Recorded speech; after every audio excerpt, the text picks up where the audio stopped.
Hello hi नमस्कार. So आता आपण ह्या रेसिपीसाठी लागणारं साहित्य बघूया. 3 प्रकारचे मसाले आहेत. हळद आहे, कांदा, कोकम, मिरची, लसूण, कोथिंबीर, टॉमॅटो, अजून आपला ओला जो कोलिम असतो तो, आणि आपली गरं आणि तेल.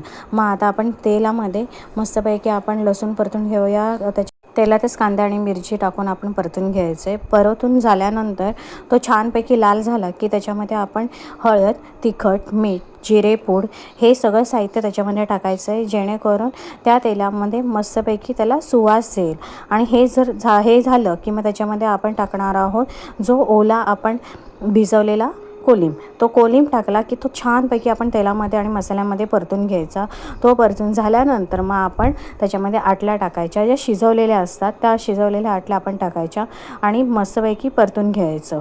खूप छानपैकी परतून झालं की त्याच्यामध्ये आपण कोकम आणि कोथिंबीर हे घालून त्याच्यावर ताट ठेवायचं, पाणी ठेवायचं, थोडी उकळी काढायची. उकळी काढून झाल्यानंतर तुम्हाला मी फक्त इकडे एवढंच सांगेन की तुम्ही सुकं खोबरं आणि कांदा याचं वाटणही ह्याच्यामध्ये टाकू शकता, थोडं घट्टपणा येण्यासाठी.